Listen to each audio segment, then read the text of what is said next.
Bien, buenas tardes con todos. Vamos a empezar la clase de tiroiditis que se me ha encomendado para hacerla hoy. Soy la doctora Anita Rocío Tracovierto, soy médico asistente del Hospital Rebagliati en la especialidad de endocrinología. Así que vamos a eh, empezar con nuestra clase. Bueno, vamos a hablar del concepto de tiroiditis y las clasificaciones según los criterios que se pueden utilizar. Y luego vamos a revisar una a una cada una de estas entidades, de cada uno de estos tipos de tiroiditis. Bueno, respecto al concepto de tiroiditis, pues este término engloba una serie de enfermedades que se van a caracterizar justamente por la inflamación de la tiroides, por eso se llama tiroiditis, ¿no?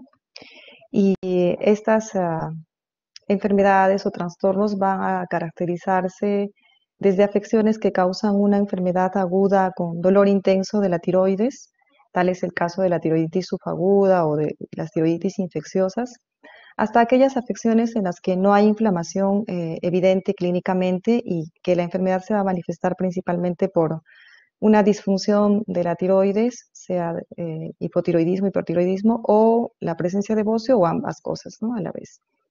Por ejemplo, la tiroiditis indolora o la tiroiditis fibrosa de Rayleigh. Entonces, cuando vamos a hablar de clasificación de las tiroiditis, esta va a depender del criterio que tomemos. Por ejemplo, si tomamos en consideración la presencia o ausencia de dolor y sensibilidad de la tiroides, esta se va a calificar en aquellas tiroiditis que tienen dolor y sensibilidad, como son la tiroiditis subaguda, que también tiene como sinónimo tiroiditis subaguda granulomatosa o tiroiditis subaguda no supurativa de Kervain. Después tenemos la tiroiditis infecciosa o tiroiditis aguda o crónica, la tiroiditis inducida por radiación, la tiroiditis inducida por palpación o por un traumatismo.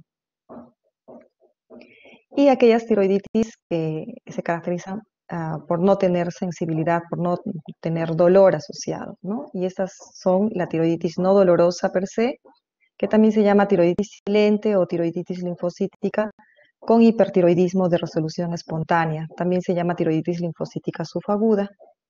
Otro grupo son las linfocitis que ocurren posparto, las tiroiditis, perdón, que ocurren posparto, que muchas veces se consideran dentro de las tiroiditis no dolorosas. Como su nombre lo indica, se presentan en el posparto. Y aquellas tiroiditis asociadas a medicamentos, por ejemplo, el uso de interferón alfa o inhibidores de la tirosinquinasa o el uso de interleuquina 2 o litio, ¿no? Que también pueden condicionar tiroiditis no dolorosas. La tiroiditis linfocítica crónica o tiroiditis de Hashimoto, que es bastante frecuente y común de ver en la consulta diaria. También existe la exacerbación posparto, que es similar a la tiroiditis posparto. La tiroiditis asociada a amiodarona y la tiroiditis fibrosa o invasiva o tiroiditis de Riedel, ¿no? Esta clasificación, como ven, está basada en si va asociada a dolor o son tiroiditis indoloras. Si tomamos en cuenta la causa de la tiroiditis, pues esta se puede clasificar en tiroiditis autoinmunes, en tiroiditis no autoinmunes o las causadas por fármacos. Dentro de las autoinmunes o linfocíticas está la tiroiditis de Hashimoto, la tiroiditis posparto, la tiroiditis silente. Dentro de las no autoinmunes, la tiroiditis subaguda de Kervain, la tiroiditis supurativa aguda. Y bueno, las que habíamos mencionado antes, ocasionadas por fármacos tipo interferón alfa, interleuquina 2, inhibidores de la tirosinquinasa, litio. Si tomamos en cuenta el curso de la tiroiditis, la clasificación va a ser diferente. Se va a clasificar en tiroiditis aguda, tiroiditis subaguda y tiroiditis crónica.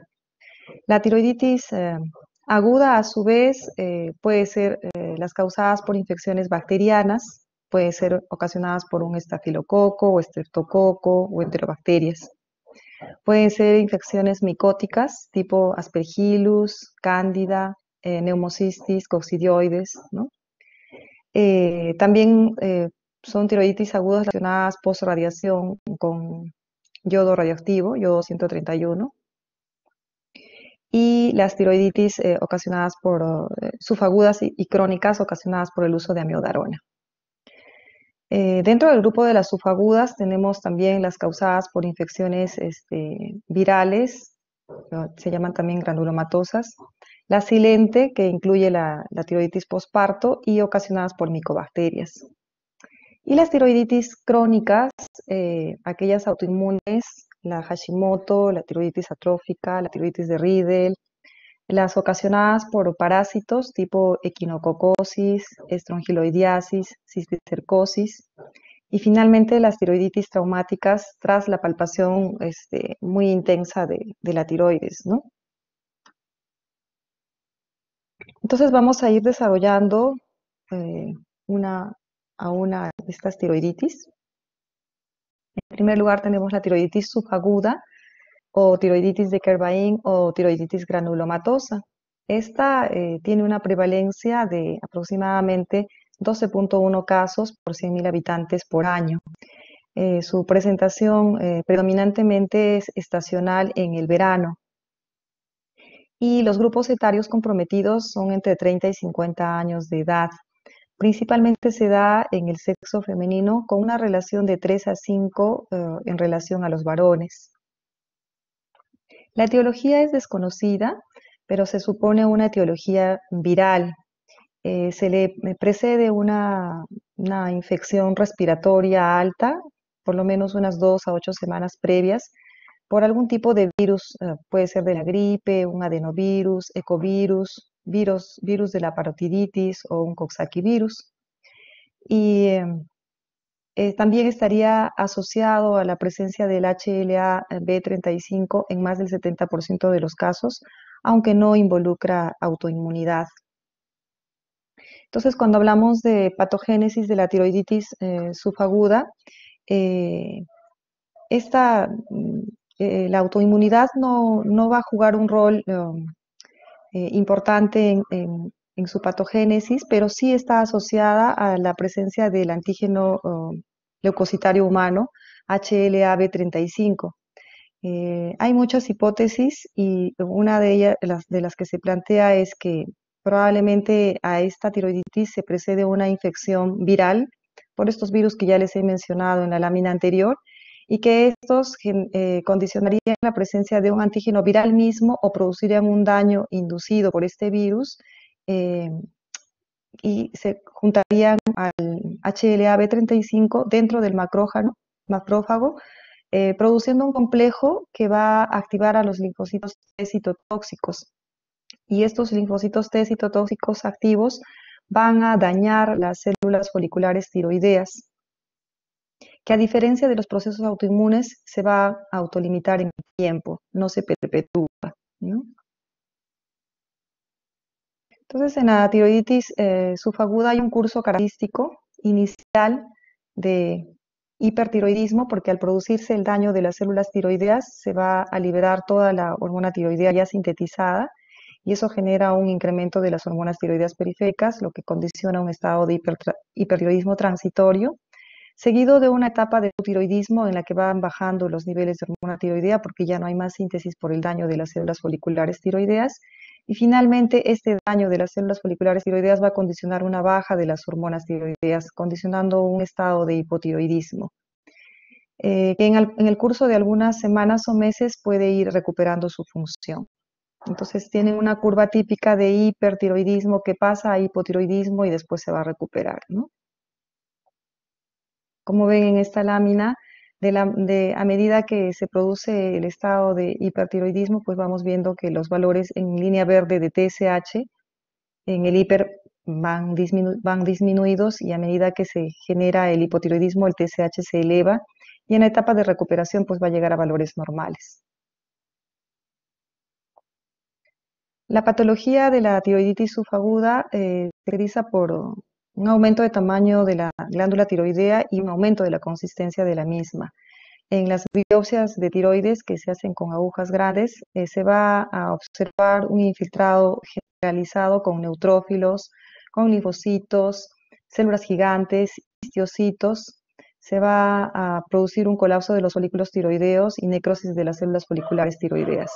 Y más tarde puede haber algo de fibrosis. Pero todo esto es transitorio y la histología de Lula finalmente va a pasar a la normalidad con el tiempo, con los meses, ¿no?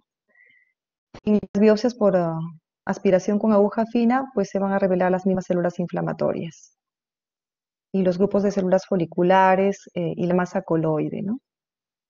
Como se observan en estas láminas. Esto es con un acercamiento mucho mayor. Van a ver por aquí en R los folículos residuales característicos. Después aquí en esta zona todas las bandas fibróticas que se generan, todo el proceso inflamatorio mixto y con la letra M las células gigantes multinucleadas.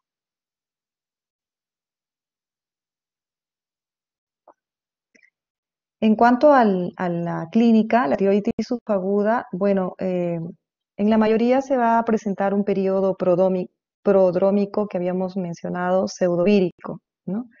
Que puede ser una afección de las vías respiratorias superiores con fiebre, astenia, mialgias, malestar general. Eh, Se va a agregar el dolor cervical anterior, irradiado al cuello, a la mandíbula, a la parte superior del tórax y a los oídos. Es un cuadro de aparición brusca o progresiva. En el 50% de los casos existen síntomas y signos de hipertiroidismo que duran aproximadamente 2 a 6 semanas. Esta fase se va a acompañar de un bocio doloroso, generalmente bilateral a la palpación, y puede durar unas pocas semanas. Después se va a desarrollar una segunda fase de eutiroidismo, también transitoria, en la que desaparece el dolor y la fiebre, y una tercera fase de hipotiroidismo que puede durar de 6 a 12 meses. Más del 90% de los pacientes va a recuperar su función tiroidea y van a pasar al eutiroidismo. La mayoría, ¿no? Pocos van a quedar con disfunción tiroidea. Entonces, el diagnóstico va a ser básicamente clínico. eh, Nos puede ayudar el laboratorio en las primeras fases con una velocidad de sedimentación globular aumentada. Puede haber leucocitosis, una leve anemia y pruebas hepáticas alteradas. Respecto de las hormonas tiroideas, en un estadio inicial hemos dicho que hay una fase de hipertiroidismo, por tanto la T4 y la T3 libres van a estar altos con la TSH baja. Se puede elevar la proteína C reactiva junto con la velocidad de sedimentación globular. Y si midiéramos la tiroglobulina, también esta se presenta elevada porque recuerden que hay una destrucción de las células foliculares y hay liberación de la tiroglobulina, ¿no? Si medimos los anticuerpos antitiroperoxidasa y anticuerpos antiglobulina, estos son indetectables, o si son positivos, estos van a ser positivos a títulos muy bajos. El estudio citológico del material aspirado puede ser de ayuda diagnóstica, aunque no es imprescindible hacer una biopsia, porque con la clínica y los exámenes de laboratorio ya tenemos el diagnóstico, pero si se hiciera la biopsia se van a encontrar células gigantes multinucleadas de cuerpo extraño, células epitelioides, linfocitos y células plasmáticas y foliculares con cambios degenerativos.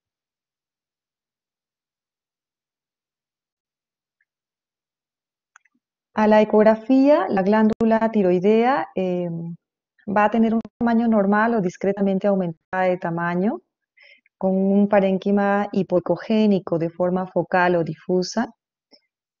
Se observa heterogeneidad ecográfica difusa con escasa vascularización al Doppler. Esto es característico de la escasa vascularización al Doppler. Si se hiciera una gammagrafía, se va a encontrar una tiroides hipocaptante o no captante. Como observamos aquí, estas manchas oscuras son las glándulas salivares más o menos a esta altura se ve tenuemente pintada la tiroides en forma de una mariposa. Normalmente se debería observar un poco más marcada y deberíamos ver la glándula tiroidea, pues vean que es hipocaftante, ¿no? Casi no se ve la tiroides en esta gamografía. En el 25%, el hipotiroidismo transitorio con captación aumentada, antes de conseguirse el restablecimiento total de la función y de la captación tiroidea. Entonces, es importante recordar que lo característico de esta tiroiditis subaguda es que al Doppler no hay vascularización y que a la gamografía no hay captación o es hipocaptante, y que vamos a encontrar los factores reactantes tipo PCR o velocidad de sedimentación globular elevados con tiroglobulina elevada y con hormonas tiroideas elevadas y anticuerpos negativos o positivos a títulos bajos, ¿no? El pronóstico de este tipo de tiroiditis, de la tiroiditis subaguda, es que más o menos 90-95% de los pacientes van a recuperarse completamente y van a pasar a un estado de eutiroidismo en el transcurso de 6 a 12 meses. Un 2% de los casos puede recidivar y menos del 5% de los casos va a desarrollar un hipotiroidismo definitivo.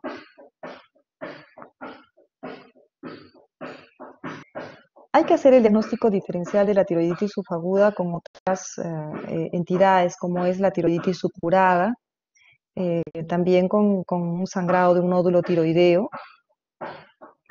Puede producirse un sangrado espontáneo de un nódulo tiroideo y generar un aumento de tamaño de la glándula tiroidea con dolor y confundirnos y llevarnos al error.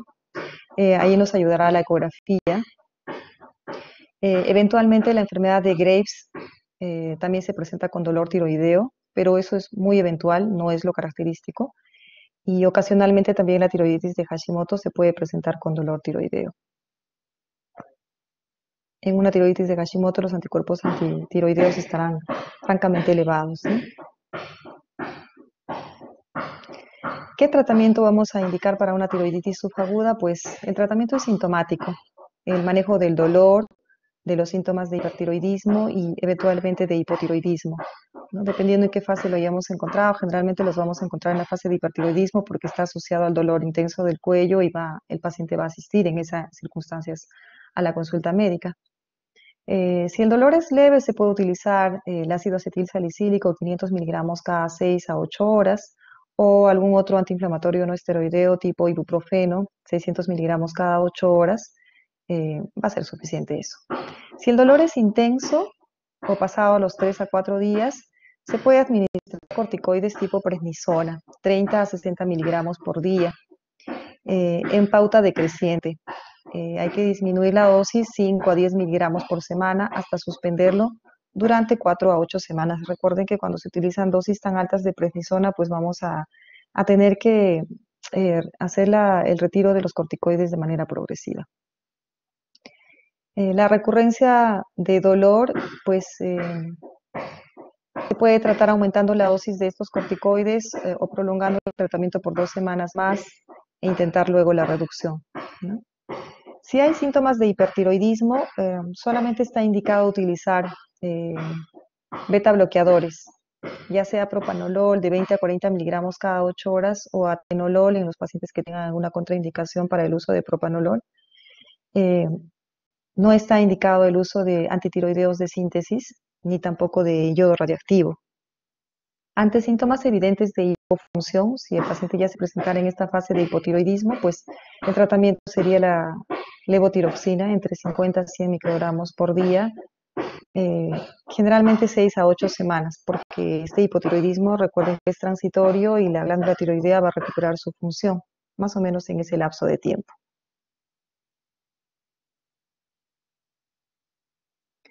Bien, entonces la siguiente tiroiditis que vamos a tratar es la tiroiditis infecciosa. Esta también tiene una baja prevalencia, puede ser aguda o puede ser crónica y va a estar asociada a infecciones por gérmenes como el estafilococo, estreptococo o micobacterias, o también infecciones por hongos o neumocistis. Es una infección supurativa de la glándula tiroidea y puede ocurrir de dos formas, por contigüidad o por diseminación hematógena. Si ocurre por continuidad, pues va a ser justamente a partir de infecciones en el seno piriforme, sobre todo en niños y jóvenes, o bóceos prolongados con degeneración de neoplasias tiroideas. Y si ocurre por diseminación hematógena, pues va a ser a partir de enfermedades sistémicas graves que van a llegar a producir un proceso supurativo en la glándula tiroidea y sobre todo en casos de inmunosupresión. El cuadro clínico se caracteriza justamente por la presencia de dolor, que es de inicio súbito, irradiado al oído o a la faringe. La tiroides es asimétrica, puede haber un incremento de volumen unilateral, se puede palpar una masa fluctuante, hipersensible con adenopatías cervicales. Como ven en esta figura, se ve todos los signos de flogosis, hay eritema, hay edema, ¿no? Y hay calor local a nivel de la glándula tiroidea. Obviamente va a tener el paciente escalofríos, fiebre, ¿no? Disfagia. Ya hemos dicho el eritema cervical anterior y bueno, va a estar asociado a disfunción tiroidea en algunos casos. El diagnóstico va a ser en base al cuadro clínico y nos va a ayudar un hemograma que nos muestre leucocitosis. Igualmente la velocidad de sedimentación globular y la proteína C reactiva elevados. Sin embargo, la función tiroidea por lo general está normal. Eventualmente pueden haber casos de tirotoxicosis asociada. Con la ecografía vamos a determinar que existe una lesión heterogénea, hipoecogénica, quística, que está hipervascularizado al ecodoppler. En la gammagrafía, obviamente, como esto es una colección líquida, pues es hipocaftante y justamente la zona del absceso se va a ver como una zona hipocaftante. La biopsia con aguja fina y tinción Gram de esta biopsia, pues nos va a mostrar un infiltrado de polímeros nucleares y los microorganismos. Con la citología vamos a descartar una neoplasia. El cultivo va a ser importante porque nos va a ayudar a determinar el agente causal y con ello el tratamiento más efectivo. En algunos casos de presentación grave se podría hacer una tomografía y lo que se va a sobre todo observar es si hay una infiltración a nivel mediastinal o a nivel retrofaringeo, que esa puede ser la complicación, ¿no? Que se extienda hacia atrás. En cuanto al diagnóstico diferencial, pues al tratarse de una tumoración dolorosa en la parte cervical anterior con fiebre, pues debemos tomar en cuenta otras situaciones como una hemorragia del nódulo tiroideo o tiroiditis subaguda, un absceso a nivel parafaringeo o a nivel del esternocleidomastoideo, también una trombosis venosa, inflamación o supuración de los ganglios cervicales, infección del conducto tirogloso. El linfoma tiroideo también puede presentarse de esta manera o un carcinoma tiroideo agresivo. En cuanto al tratamiento, el tratamiento antibiótico endovenoso precoz es muy importante, sobre todo esperar el antibiograma para hacer un tratamiento más efectivo. El GRAM puede ser más rápido y ya orientarnos. A veces es necesario un drenaje transcutáneo o un drenaje quirúrgico cuando el absceso es muy grande. Se puede hacer también evacuación mediante una punción con aguja fina de manera repetitiva, pero esto en caso de que sean colecciones pequeñas. El drenaje transcutáneo o quirúrgico va a ser en abscesos más importantes. También es importante los estudios radiológicos para identificar si hay fístulas o trayectos que contribuyan al proceso de enfermedad y confirmación diagnóstica.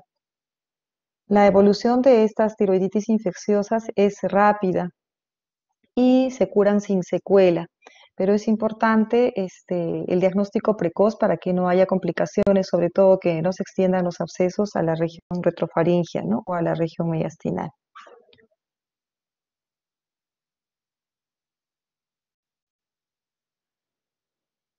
El otro tipo de tiroiditis que vamos a ver es la tiroiditis inducida por radiación.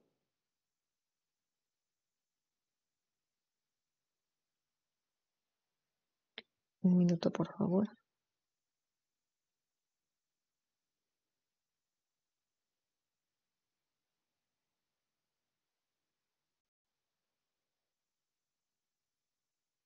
La tiroiditis inducida por radiación está en relación al uso de yodo radioactivo, ¿no? Y se va a presentar 5 a 10 días después del tratamiento con yodo radioactivo, un dolor intenso a nivel de la tiroides. Eh, Se puede dar en pacientes que hayan recibido yodo radioactivo por alguna enfermedad, por alguna disfunción tiroidea tipo hipertiroidismo o por cáncer de tiroides cuando ha quedado tejido tiroideo remanente post cirugía. Entonces, este yodo radioactivo va a producir una injuria y necrosis de las células foliculares asociada a inflamación. Los síntomas son moderados y autolimitados. Lo característico es el dolor a nivel tiroideo. Va a disminuir en forma espontánea alrededor de una semana después. En ese momento se puede dosar anticuerpos antitiroideos y va a haber un aumento transitorio de estos y se puede exacerbar el hipertiroidismo, sobre todo en aquellos pacientes que tienen hipertiroidismo con bocios grandes. El tratamiento con yodo radioactivo les puede producir este dolor tiroideo intenso, ¿no? Puede haber también un estado de hipotiroidismo transitorio precoz por la presencia de anticuerpos bloqueantes. Entonces, no está de más considerar la presentación de una tiroiditis, sobre todo en nuestros pacientes hipertiroideos tratados con yodo radioactivo. La tiroiditis inducida por trauma es aquella que es inducida por una palpación muy dolorosa de la tiroides al examen físico. Por eso cuando tenemos pacientes con bocios grandes, y sobre todo cuando ustedes van a ir a las prácticas hospitalarias y tengan que palpar tiroides, cuando son tiroides muy grandes y que el paciente tiene algunos síntomas tal vez de hipertiroidismo, les indicamos que hagan una palpación suave de la tiroides porque si lo hacen muy vigorosamente pueden inducir una tiroiditis, ¿no? Entonces, también la manipulación durante la biopsia o la cirugía tiroidea, especialmente de paratiroides, también puede generar un trauma de la tiroides. Y otra causa puede ser el traumatismo por el cinturón de seguridad tras un accidente de tránsito. Lo característico, como les digo, es el dolor cervical transitorio, puede haber hipertiroidismo transitorio o mínimas alteraciones funcionales.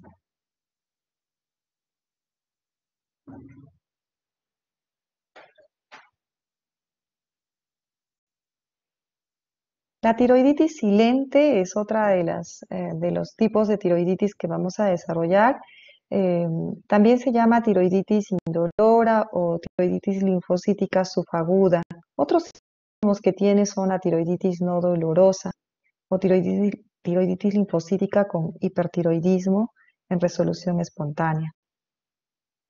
Representa más o menos el 0,5 a 5% de los casos de hipertiroidismo. Es una variante de la tiroiditis autoinmune crónica. Está asociado al HLA-DR3 y esta asociación sugiere susceptibilidad hereditaria. Tiene similitud con las tiroiditis postparto, ¿no? Eh, También la tiroiditis silente es aquella que causa hipertiroidismo en cualquier mujer que no esté en posparto. O sea, si es posparto ya va a ser tiroiditis posparto. O sea, la tiroiditis silente que no esté en relación al posparto, pues, y que causa hipertiroidismo, probablemente sea una tiroiditis linfocítica subaguda o silente. Respecto de la patogénesis de la tiroiditis silente, van a influir algunos factores como el consumo excesivo de yodo, la presencia de citoquinas que va a generar una inflamación tiroidea. Y esta inflamación tiroidea va a generar un daño de los folículos tiroideos, proteólisis de la tiroglobulina, consecuente liberación de la T3 y T4 de manera no regulada. Condiciona un estado de hipertiroidismo clínico y bioquímico que va a durar hasta que se agoten las reservas de tiroglobulina. Una vez que se agotan estas reservas, la persona afectada pasa a un hipotiroidismo transitorio, hasta que los folículos tiroideos eh, no dañados o reparados reanuden sus funciones de síntesis de hormona tiroidea y secreción de hormona tiroidea correspondiente. En la histopatología, cuando se hace un estudio de punción con aguja fina, se va a ver linfocitos y macrófagos, células epiteliales tiroideas normales, folículos tiroideos dañados y masas de coloides. En la recuperación va a persistir la infiltración linfocítica, la fibrosis y folículos tiroideos normales. ¿Cuál es la clínica de la tiroiditis silente? Pues esta suele iniciarse con una fase de hipertiroidismo leve, bien tolerado, que va a acompañarse de un bocio difuso que es firme e indoloro a la palpación en la mitad de los casos. Tras esta fase autolimitada, que dura entre 1 y 6 semanas, un tercio de los pacientes puede presentar hipotiroidismo transitorio. Y esta suele tener mayor relevancia clínica y durar más o menos 2 hasta 16 semanas, hasta la recuperación final. La duración de la enfermedad hasta el retorno al eutiroidismo va a ser aproximadamente de 1 año. Se caracteriza por un discreto bocio difuso y a veces de consistencia ligeramente aumentada, no doloroso.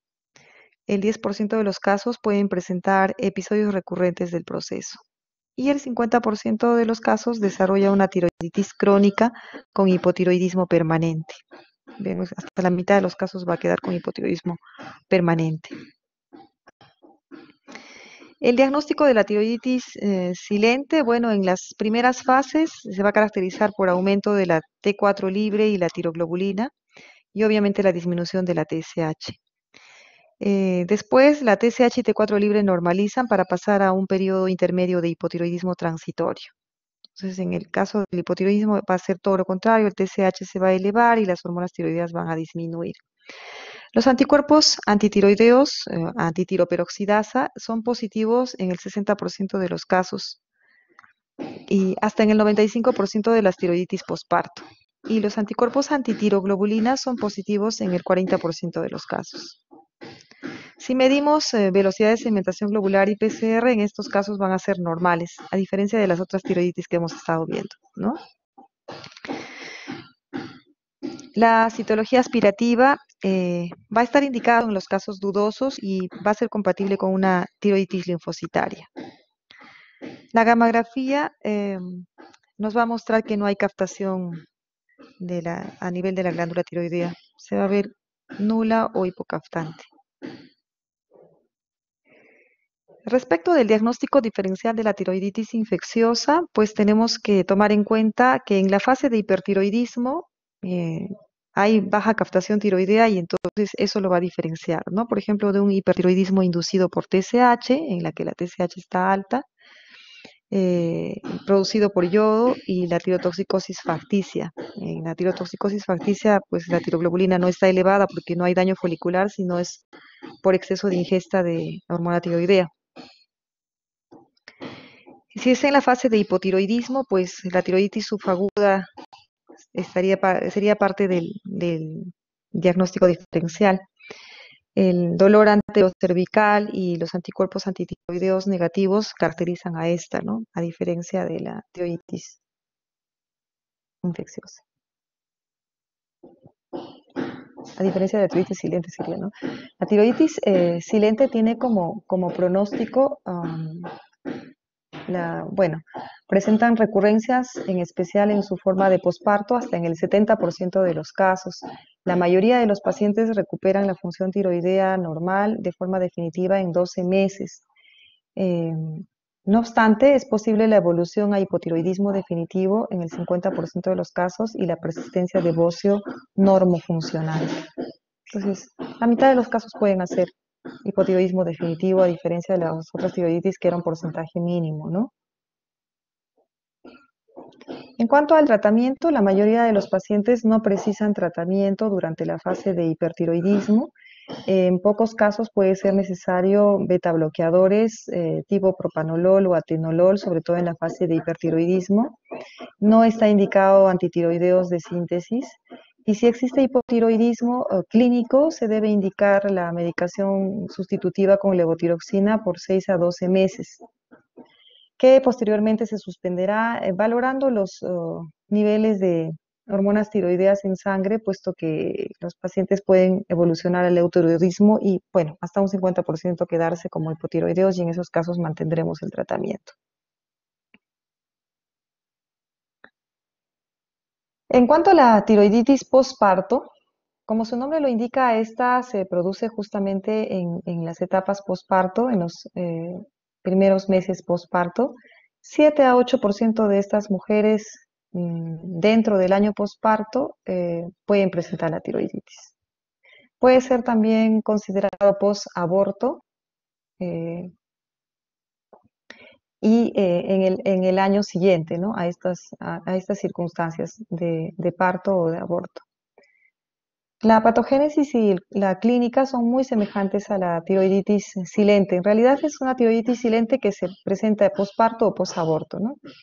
La tiroiditis es destructiva por un mecanismo autoinmune. Entonces, clínicamente en el laboratorio vamos a encontrar anticuerpos antitiroperoxidasa elevados en el embarazo temprano y en el posparto inmediato. El riesgo que tienen estas mujeres es de 2 a 3 veces superior en otras enfermedades autoinmunes y diabetes tipo 1. Sobre todo en aquellas mujeres diabéticas tipo 1, posparto hay que estar a la pesca de procesos de tiroiditis, ¿no? Posparto. Y bueno, de hecho estas pacientes también tienen mayor riesgo de enfermedad tiroidea permanente. Al igual que la tiroiditis silente, tiene su curso característico de fase hipertiroidea, seguida de un corto lapso de eutiroidismo, una fase hipotiroidea para recuperación luego de la función de la glándula tiroidea. Entonces, este curso característico de la tiroiditis posparto es semejante a la tiroiditis subaguda y a la tiroiditis silente.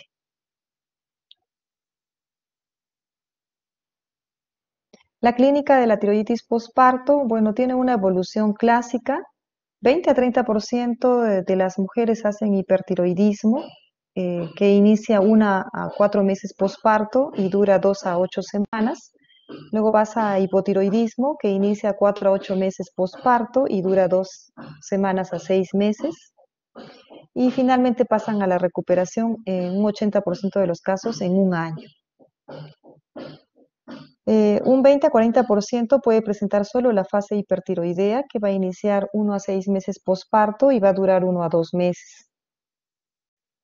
Y 40 a 50% de los casos presenta solo la fase hipotiroidea, que inicia 2 a 6 meses posparto y va a durar 4 a 6 meses. Como ven, dentro del año posparto se van a ir resolviendo cualquiera de estas presentaciones, que se presenten con hipo y recuperación, que se presenten solo con fase hipertiroidea o que se presenten solo con fase hipotiroidea.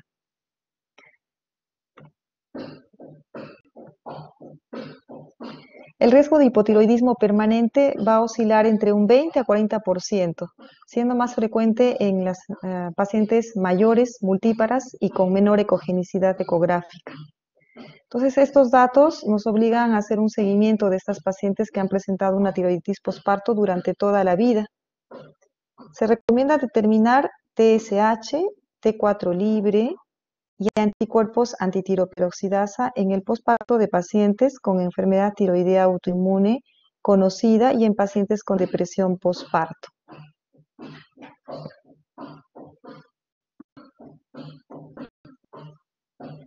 El diagnóstico diferencial, bueno, en la fase de hipertiroidismo, pues hay que diferenciarlo de la enfermedad de Graves, que inicia 6 meses posparto, va a tener más T3 en relación a T4 y en la enfermedad de Graves los anticuerpos antirreceptor de TSH son positivos, ¿no?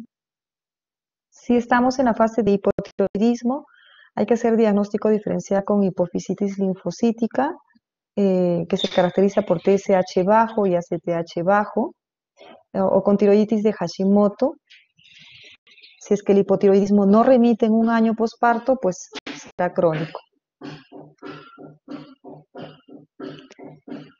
El tratamiento de la tiroiditis posparto, bueno, en mujeres asintomáticas o con síntomas leves, pues no requiere tratamiento, pero si estamos en presentaciones de hipertiroidismo con síntomas, se trata solamente con propanolol entre 40 a 120 miligramos por día.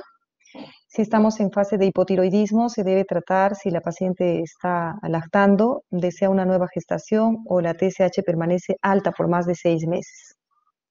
En caso de que la TSH y T4 libre estén normales y los anticuerpos antitiroperoxidasa resulten negativos, no sería necesario ningún seguimiento, ¿no?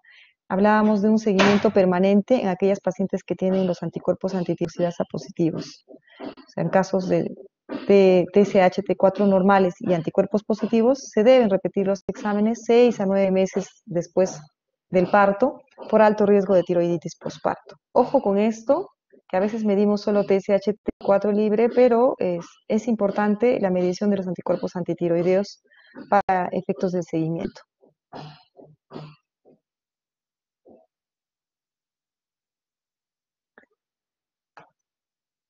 Bien, entonces pasemos a la tiroiditis linfocítica crónica. También se llama tiroiditis de Hashimoto o tiroiditis autoinmune crónica.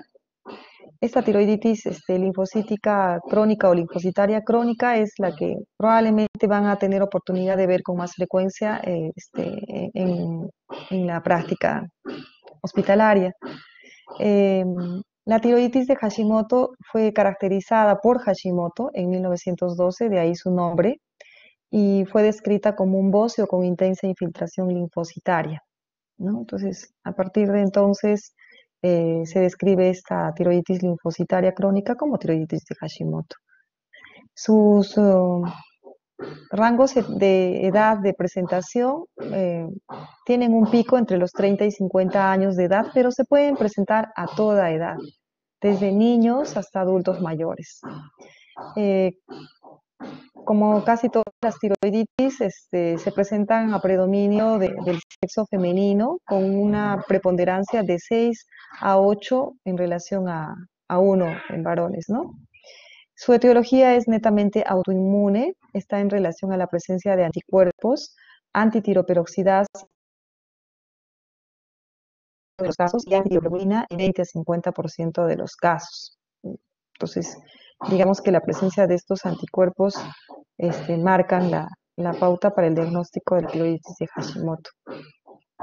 En cuanto a la patogénesis de esta tiroiditis de Hashimoto o tiroiditis linfocitaria crónica, pues juegan un rol muy importante las células B activadas que secretan anticuerpos antitiroideos, antitiroperoxidasa, antitiroglobulina y antirreceptor de TSH.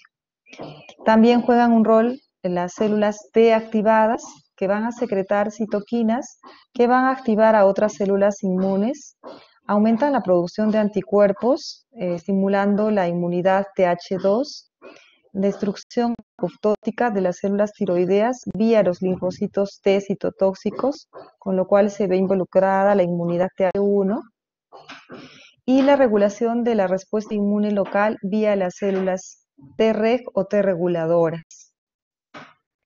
Estas células B y células T activadas van a generar una injuria de los tirocitos con mecanismos de mimetismo molecular, activación de espectadores, la célula tiroidea va a expresar los antígenos HLA y se va a activar la apoptosis de las células tiroideas por una interacción Fas ligando Fas. Entonces, al ser un proceso autoinmune, se prolonga en el tiempo y se perpetúa. En cuanto a la histopatología, la tiroides de Hashimoto, bueno, va a caracterizarse porque el parénquima tiroideo normal se va a ver reemplazado por un intenso inflamatorio que va a estar compuesto por linfocitos T y B y células plasmáticas, eh, con folículos germinales linfoides, reacción fibrótica y destrucción de los folículos tiroideos. Como vemos en esta lámina, vemos los folículos linfoides por aquí en G con sus centros germinales. Vemos aquí los linfocitos y células plasmáticas en P. Eh, por este otro lado vemos los folículos tiroideos con las células de Hartle en H y el material coloide en C, ¿no?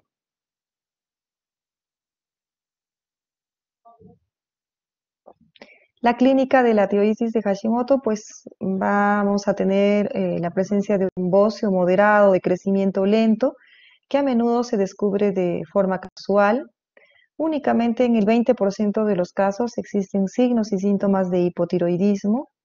El bocio suele ser liso, algo irregular, de consistencia firme, elástica, y a la palpación no es doloroso. En los niños, el bocio puede ser de menor tamaño y en edades avanzadas es más frecuente el hipotiroidismo con un bocio grande. Puede diagnosticarse en fase eutiroidea o en fase de hipotiroidismo subclínico, es decir, de un TSH elevado con T4 libre normal o con franco hipotiroidismo, hipotiroidismo clínico, ¿no? Entonces, a veces la consulta es por la presencia de un bocio de regular tamaño y cuando hacemos la medición de las hormonas tiroideas, pues encontramos que el TSH está elevado, pero discretamente y con una T4 libre normal. Entonces está en fase de hipotiroidismo subclínico. Ahí es muy importante también la medición de los anticuerpos antitiroideos para el diagnóstico, ¿no? Entonces, si no sale positivo los anticuerpos antitiroideos, vamos a tener que iniciar ya el tratamiento.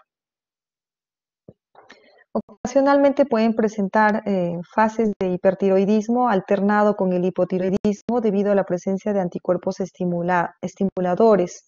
Esto es lo que se conoce como hashitoxicosis. En realidad lo que caracteriza a la tiroiditis de Hashimoto es el hipotiroidismo, pero puede eventualmente haber fases de hipertiroidismo por la presencia de estos anticuerpos estimuladores. Y en hashitoxicosis coexiste hiperfunción tiroidea e histología de tiroiditis de Hashimoto. Algunos autores consideran que es una variante de la enfermedad de Graves-Basedow, ¿no? Hasta el 20% de los pacientes tienen anticuerpos bloqueadores del receptor de TSH, que a diferencia de los TSI no lo estimulan, sino que lo bloquean. Todos estos datos indican el amplio espectro de manifestaciones que puede tener la tiroiditis de Hashimoto. La tiroiditis de Hashimoto también puede formar parte de síndromes pluriglandulares de naturaleza autoinmunitaria. Entonces, en general, en pacientes que tienen alguna enfermedad autoinmune, también es necesario que nosotros hagamos un descarte de una tiroiditis de Hashimoto. Y justamente va a ser midiendo las hormonas tiroideas, la T4 libre, la hormona estimulante de la tiroides y los anticuerpos antitiroperoxidasa. Entonces, el diagnóstico se debe sospechar en toda mujer de mediana edad con bocio difuso de consistencia elástica que tenga hipotiroidismo subclínico o clínico, ¿no? En fase inicial podemos tener un hipotiroidismo subclínico, como les mencionaba antes, en la que encontremos TSH alta con T4 libre normal. En estadios más avanzados el cuadro ya va a estar más claro y va a haber un hipotiroidismo franco con TSH alto y T4 libre baja. De hecho, los anticuerpos antitiroideos están positivos, tanto los anticuerpos antitiroperoxidasa y anticuerpos antitiroglobulina, hasta en el 100% de los casos, 97 a 100% de los casos. Si hiciéramos una gamografía de tiroides, esta inicialmente es normal, pero después es de aspecto moteado, similar al observado en el bocio multinodular. La ecografía de la tiroides que tiene tiroiditis de Hashimoto es muy característica. Se puede encontrar una tiroides hipófica heterogénea con zonas hipoecogénicas más o menos bien delimitadas. Esto es lo que se describe como pseudonodulares. O sea, tiene zonas hipoecogénicas y otras zonas un poco hiperecogénicas que hacen que se ven como nubosidades o pseudonódulos, ¿no? No llegándose a delimitar nódulos como tal. Entonces, este parénquima pseudonodular a la ecografía es muy característico de la artritis de Hashimoto. En la biopsia o en la punción con aguja fina, que se realiza solo si presentara un nódulo dominante, si llegáramos a ver en la ecografía un nódulo dominante, estaría indicado hacer la biopsia con aguja fina para descartar el linfoma tiroideo o un cáncer.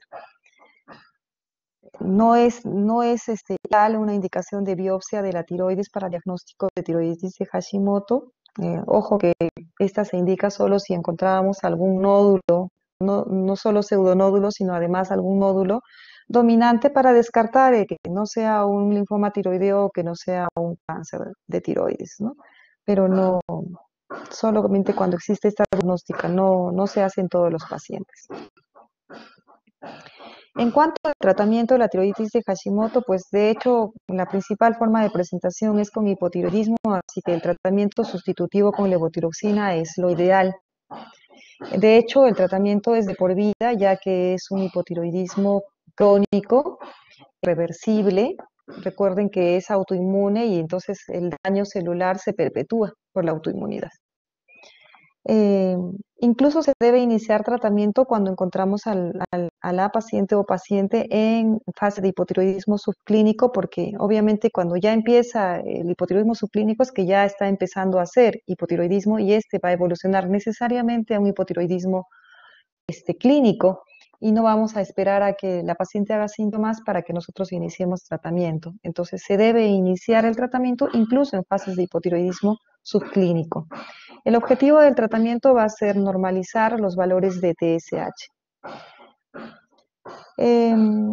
Estaría indicado el tratamiento quirúrgico únicamente en aquellos casos que haya un gran bocio con compresión local o sospecha de malignidad, que eso no es lo habitual, ¿no? Sí, muy raro.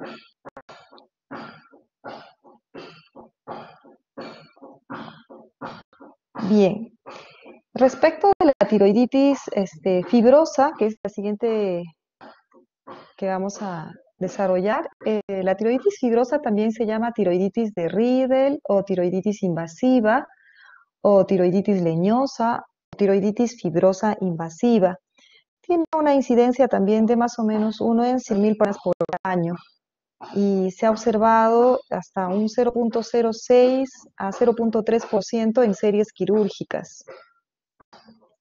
También es de predominio en el sexo femenino, mujeres, varones en una relación de 4:1 respectivamente, con una edad de inicio entre 30 hasta los 60 años de edad.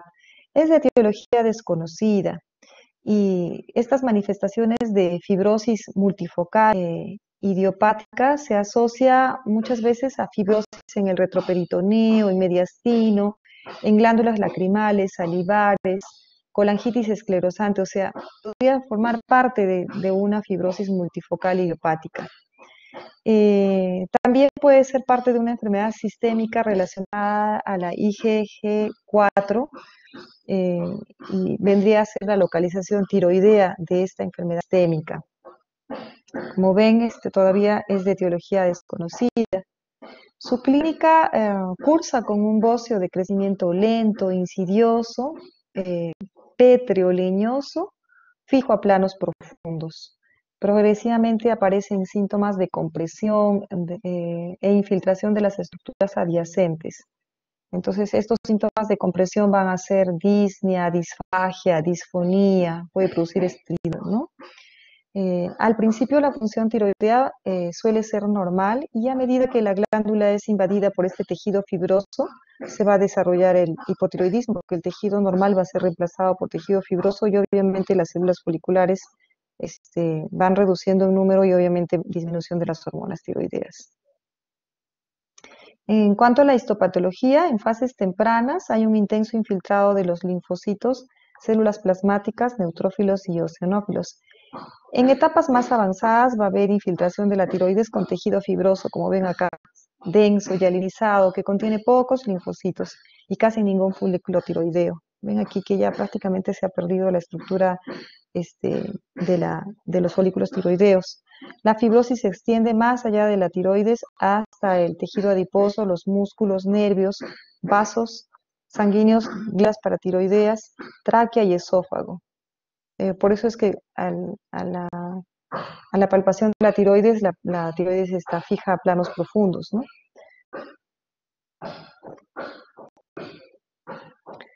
El diagnóstico, pues, este cuadro clínico típico de este bocio que es leñoso o pétreo y que está adherido a planos profundos, que no se moviliza a la deglución.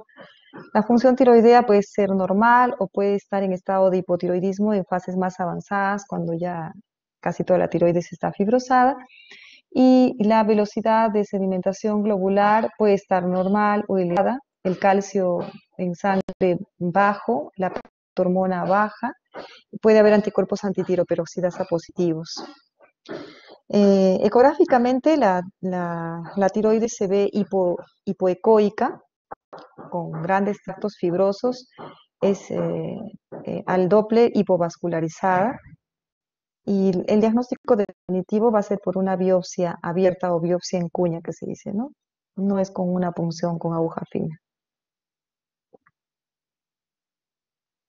El diagnóstico diferencial de la tiroiditis de Riedel, pues puede haber fibrosis en la tiroides en algunas otras situaciones, como en la tiroiditis de Hashimoto, en la variante infiltrante del cáncer papilar de tiroides, pero este no se extiende más allá de la tiroides, en la variante paucicelular del cáncer anaplásico de tiroides, que va a presentar células fusiformes en los vasos sanguíneos con marcadores de inmunohistoquímica típicos, pero hay que tomar en cuenta, ¿no? El tratamiento de la tiroiditis de Riedel, como esta es lentamente progresiva, puede estabilizarse o puede retroceder espontáneamente. La mortalidad atribuida a neumonía recurrente debido a compresión de los bronquios y disnea está presente. Si hay síntomas compresivos intensos, está indicado la descompresión quirúrgica. Si se presentara el hipotiroidismo, el tratamiento sustitutivo con levotiroxina. No hay un tratamiento eficaz, un tratamiento médico eficaz para la tiroiditis de Riedel, ¿no? Es muy rara esta afección y tampoco existen ensayos clínicos que estén estudiando la eficacia de algún tratamiento farmacológico. Hay pequeñas series de pruebas de tratamiento con glucocorticoides o con rituximab o con tamoxifeno, y en las que se han observado discretas mejorías. Se ha probado con radioterapia también en casos refractarios, pero al ser una enfermedad de presentación muy rara, pues no hay muchos estudios al respecto.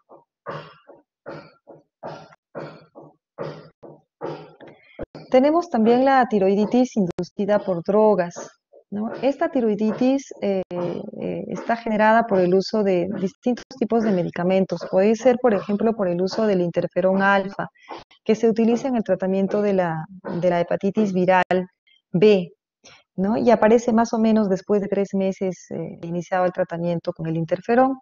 5 a 15% de los pacientes van a desarrollar anticuerpos antitiroideos de novo, y 5 a 10% desarrollan la tiroiditis silente, la tiroiditis de Hashimoto o enfermedad de Graves. También en pacientes que tienen alguna leucemia o metástasis que reciben tratamiento con interleuquina 2, se puede desarrollar la tiroiditis silente hasta en un 2% de los casos. Hay que tomarlo en cuenta.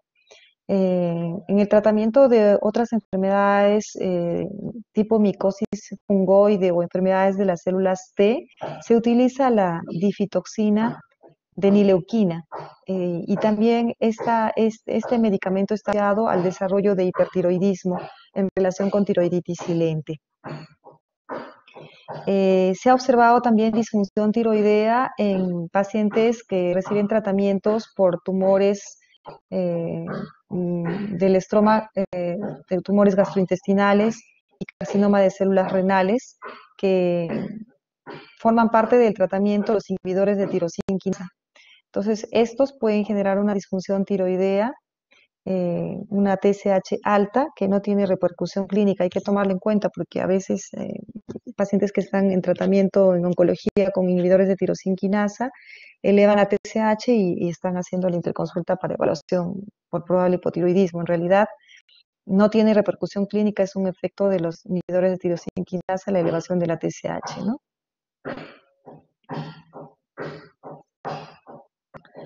También tenemos las tiroiditis inducidas por el uso de litio, ¿no? El litio es un medicamento que se utiliza en el tratamiento de trastornos bipolares y esta droga inhibe la síntesis de las hormonas tiroideas y bloquea el paso de T4 a T3. Entonces, se debe medir la función tiroidea y los anticuerpos antitiroideos antes de iniciar el tratamiento con litio. Esta es una recomendación que se le da a los psiquiatras, que son los que más utilizan este medicamento. En casos con normofunción y autoinmunidad negativa, se debe reevaluar la función tiroidea cada 6 a 12 meses. Entonces, el uso del litio puede producir bocio, generalmente difuso y de aparición en los 2 primeros años de tratamiento, hasta en el 50% de los casos. Puede producir hipotiroidismo en 30% de los casos, mayormente es subclínico, se da más cuando hay anticuerpos antitiroperoxidasa positivos, por eso es importante medirlo también. No, cuando tenemos los anticuerpos antitiroperoxidasa positivos, hay una alta sospecha de que vayan a hacer hipotiroidismo, pero no es preciso suspender el tratamiento con litio, ¿no? Simplemente hay que empezar a tratar con hipotiroxina si es que se presenta el hipotiroidismo. Y se puede dar también casos de hipertiroidismo, sobre todo por tiroiditis subaguda, aunque se han descrito casos también de enfermedad de Graves. La tiroiditis inducida por amiodarona es otra entidad importante. La amiodarona es un medicamento que se utiliza en el tratamiento de taquiarritmias. Este medicamento tiene un efecto directo bloqueando el paso de T4 a T3 e induciendo la lisis de las células foliculares. Con esto condiciona un estado de tirotoxicosis que es inducida por la amiodarona, ¿no? Y se presenta en 10% de los pacientes tratados con amiodarona.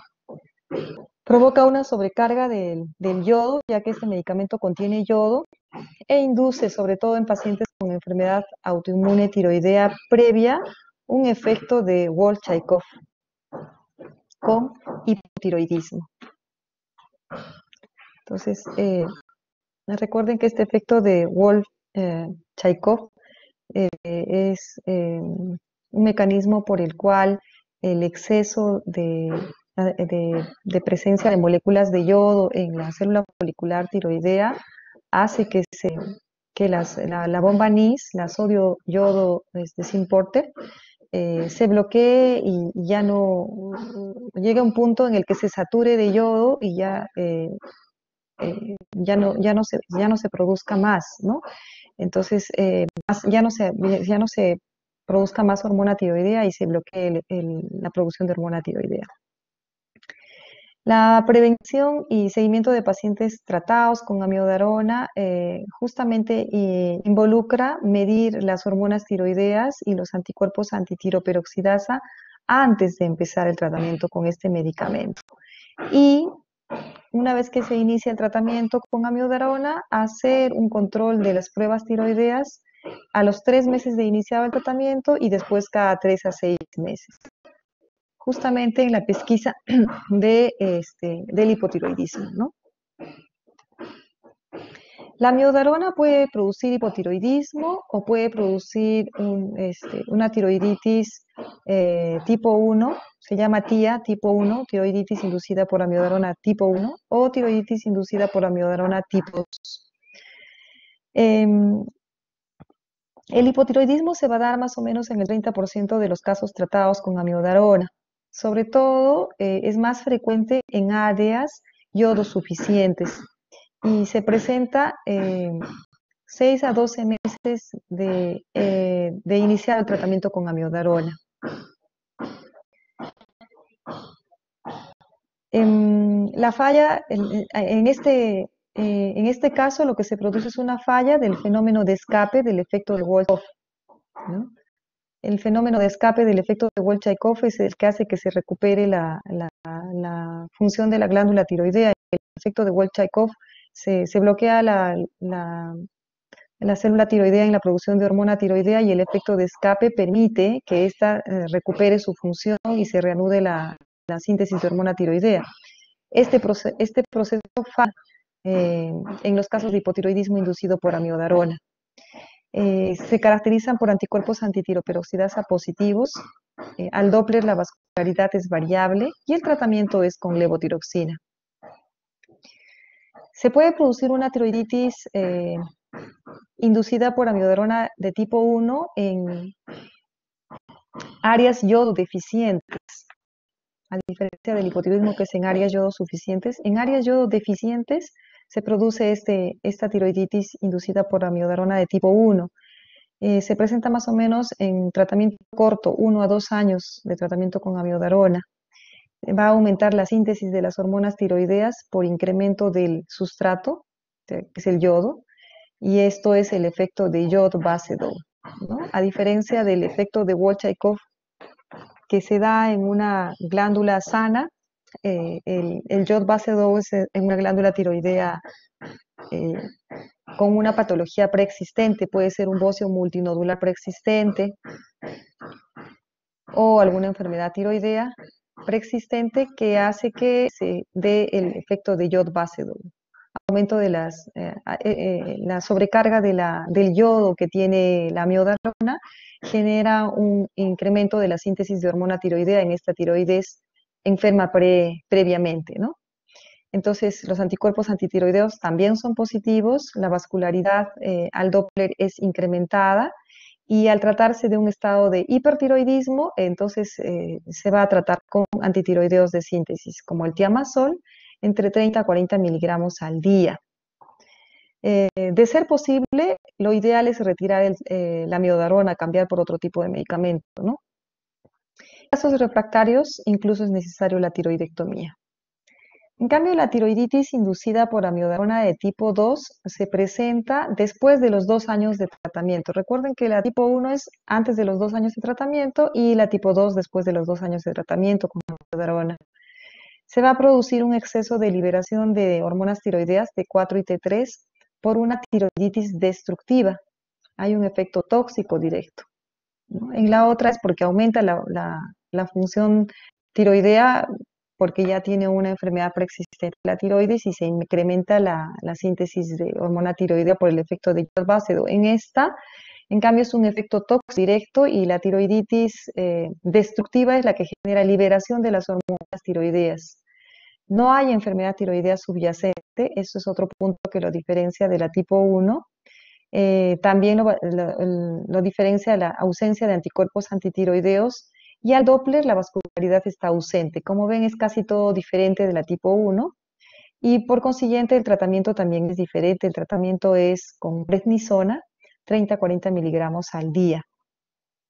No es imprescindible retirar la amiodarona en este caso y también está indicada la tiroidectomía en casos refractarios. Entonces, digamos que lo más importante que debemos recordar del uso de este medicamento, ya que puede producir 3 patologías diferentes en la glándula tiroidea, es que se debe evaluar antes de iniciar la amiodarona la función tiroidea, ¿no? Y de acuerdo a eso valorar realmente si no tenemos otra opción de terapéutica para la taquiarritmia, ¿no? Entonces, hasta allí hemos terminado la revisión de todos los tipos de tiroiditis. Les he puesto aquí algunos cuadros que nos engloban algunas características y comparan entre sí. Por ejemplo, acá tenemos la tiroiditis de Hashimoto, la tiroiditis subaguda, la tiroiditis silente, la tiroiditis posparto, la inducida por drogas, por radiación, la tiroiditis aguda. Y vemos que le ponen las causas. La causa como un corolario de lo que ya hemos revisado en la tiroiditis de Hashimoto, hay una causa autoinmune. La tiroiditis subaguda probablemente sea de causa viral, hemos dicho. La tiroiditis silente o no dolorosa está en relación también a anticuerpos antitiroideos y enfermedad autoinmune. La tiroiditis posparto, igualmente, recuerden que tiroiditis silente es la que está fuera, en mujeres fuera del periodo posparto y pues en el año posterior al parto se llama la tiroiditis silente se llama tiroiditis posparto. La inducida por drogas, pues como ya hemos descrito, la que incluye el litio, la miodarona, el interferón, ¿no? Las citoquinas. La inducida por radiación, el tratamiento con yodo radioactivo en el hipertiroidismo que puede generar también situaciones de tiroiditis. Y la tiroiditis supurativa por infecciones bacterianas o a cualquier otro agente infeccioso micótico u otros, ¿no? Como hemos descrito. Clínicamente, la tiroiditis de Hashimoto se caracteriza por hipotiroidismo, eventualmente puede haber la hashitoxicosis. La tiroiditis subaguda tiene una presentación con dolor a nivel tiroideo y tirotoxicosis, que puede ser seguida de hipotiroidismo. Igualmente, esa curva que hemos mencionado de hiper, hipo y después recuperación de la función tiroidea para la tiroiditis subaguda, tiroiditis silente y tiroiditis posparto, ¿no? La inducida por drogas, que pues puede producir tirotoxicosis o puede producir hipotiroidismo, como hemos visto. La tiroiditis por radiación, que produce una tiroiditis dolorosa y a veces produce hipotiroidismo leve, ¿no? Hemos hablado de las formas diagnósticas de cada una de ellas. Digamos que los puntos saltantes son los que están en este cuadro. Para la tiroiditis de Hashimoto hay que, de todas maneras, medir las pruebas de función tiroidea, TSH, T4 libre y anticuerpos antitiroideos. Para la tiroiditis subaguda, igualmente las pruebas de función tiroidea, anticuerpos antitiroideos y la captación de yodo radiactivo va a ser muy importante. Lo mismo para la tiroiditis silente y la tiroiditis posparto, aunque el yodo radioactivo está contraindicado en el posparto, entonces ahí solamente será en base a las pruebas de función tiroidea y anticuerpos antitiroideos y el tiempo de enfermedad. Para las tiroiditis inducidas por drogas, también las pruebas de función tiroidea y anticuerpos antitiroideos que nos van a ayudar a diferenciar en qué situación estamos. La inducida por radiación, pues de hecho está el antecedente de tratamiento con yodo inmediato, ¿no? Porque esta se presenta en los 5 a 7 días posterior al tratamiento con yodo. Y la tiroiditis supurativa, que es importante las pruebas de función tiroidea y también la captación de yodo radioactivo y la aspiración con aguja fina, en la que vamos a encontrar justamente las características del absceso, ¿no? La tiroiditis, en cuanto a la duración y resolución, la tiroiditis de Hashimoto generalmente nos va a generar un hipotiroidismo permanente. La tiroiditis subaguda puede resolverse a un estado de eutiroidismo al cabo de 12 a 18 meses y solo un 5% pueden hacer hipotiroidismo permanente. La tiroiditis silente también recuperan la función tiroidea normal en ese lapso de tiempo, 12 a 18 meses, pero hasta un 20% pueden quedar con hipotiroidismo permanente. Igualmente la tiroiditis posparto. La inducida por drogas va a continuar el hipotiroidismo mientras se utilice el tratamiento. En la inducida por radiación, hay que hacer pruebas de función tiroidea porque la tirotoxicosis suele ser transitoria y el hipotiroidismo suele ser permanente. Y en la tiroiditis supurativa, pues en general no hay compromiso de la función tiroidea. La resolución, pues si es que hubiera compromiso de la función tiroidea, es después del tratamiento de la causa infecciosa, ¿no? Hemos dicho que eventualmente pueden producir tirotoxicosis transitoria. Generalmente no producen alteraciones en la función tiroidea. En este otro cuadro vemos algunos datos ya de la parte de los grupos etarios comprometidos, por eso les he puesto este. Vean que principalmente la tiroiditis infecciosa se da en niños o en adultos jóvenes entre 20 y 40 años, la subaguda ya entre los 20 y 60 años, la tiroiditis silente a cualquier edad con un pico entre los 30 y 40 años, la tiroiditis posparto en edad fértil con un pico entre 30 y 50 años, la tiroiditis de Hashimoto a cualquier edad, a todas las edades puede presentar, y la tiroiditis de Riedel entre los 30 y 60 años. Todas tienen un predominio de presentación en el sexo femenino, Solo la tiroiditis infecciosa se puede presentar igual en hombres o en mujeres. Y bueno, ya hemos visto que pues tienen una causa probablemente post-infección viral la subaguda, autoinmunes la silente y posparto, así como la tiroiditis de Hashimoto.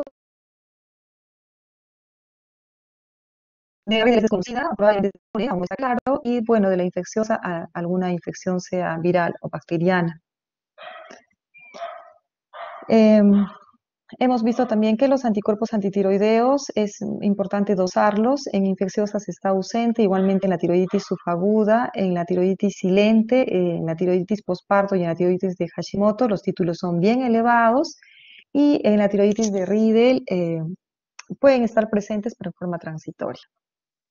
La velocidad de sedimentación globular caracteriza alta en la tiroiditis subaguda y en la tiroiditis supurativa o infecciosa. En las demás no hay mayor trascendencia respecto de la velocidad de sedimentación globular.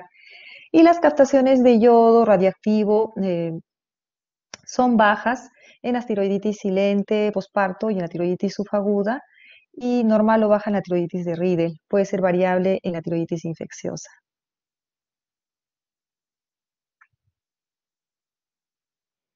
Y finalmente, creo que este ya es el último cuadro. Aquí hay algunas características de la tiroiditis infecciosa, tiroiditis subaguda, tiroiditis eh, silente y tiroiditis de Hashimoto. Ya hemos visto que el predominio es en mujeres, pero hay una relación con el HLA-B35 en la patogénesis de la tiroiditis subaguda y la tiroiditis silente. También se ha visto que en la tiroiditis de Hashimoto hay asociación con el HLA-DR3, DR5, y pues puede estar asociada a otras patologías autoinmunitarias. Entonces, en pacientes con enfermedades del tejido conectivo, tipo artritis reumatoide u otras enfermedades reumáticas, es necesario también hacer un descarte de tiroiditis de Hashimoto, ¿no? Siempre que haya enfermedades autoinmunes de por medio, pues hay que descartar tiroiditis de Hashimoto también. El dolor es característico de la tiroiditis infecciosa, de la tiroiditis subaguda de Kervain, y son indoloras pues la tiroiditis silente, que como su nombre lo indica es silente, y la de Hashimoto. Eh, las características del bocio en la tiroiditis infecciosa, como es un absceso, pues lo que vamos a palpar es algo fluctuante y doloroso, puede estar incluso a veces con consistencia aumentada, ¿no? Dependiendo de la consistencia del absceso. En la tiroiditis subaguda es duro o empastado, en la tiroiditis silente también la tiroides está dura, y en la tiroiditis de Hashimoto puede estar más dura, pues de consistencia leñosa. Hay signos sistémicos en la tiroiditis infecciosa por la acción en sí, en la tiroiditis de Kervain también, no así en la tiroiditis silente ni de Hashimoto, y por supuesto síndrome inflamatorio en la tiroiditis infecciosa, ¿no? Como habíamos visto hasta en la foto se ven todos los signos de inflamación a nivel tiroideo, y en la tiroiditis subaguda de Kervain también. Eh, El estado hormonal en la tiroiditis infecciosa ya hemos dicho que no hay alteración de la función tiroidea, eventualmente puede haber tirotoxicosis transitoria. Igualmente en la tiroiditis de Kervain hay eutiroidismo, pero eventualmente puede haber una tirotoxicosis seguida de un hipotiroidismo transitorio. Y la tiroiditis de Hashimoto pues se caracteriza por un eutiroidismo inicial, pero que finalmente va a evolucionar siempre a un hipotiroidismo crónico. Y de hecho los anticuerpos antitiroideos son positivos en la tiroiditis de Hashimoto y en la tiroiditis silente, no en la tiroiditis infecciosa. En la gammagrafía ya hemos dicho que la captación es baja en la tiroiditis infecciosa, y pues en la tiroiditis de Hashimoto se puede ver una captación heterogénea. Muy bien, chicos, ¿tienen una pregunta?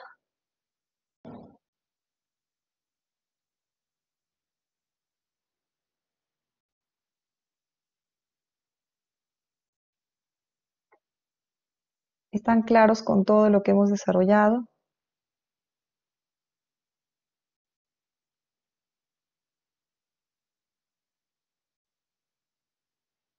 Bien.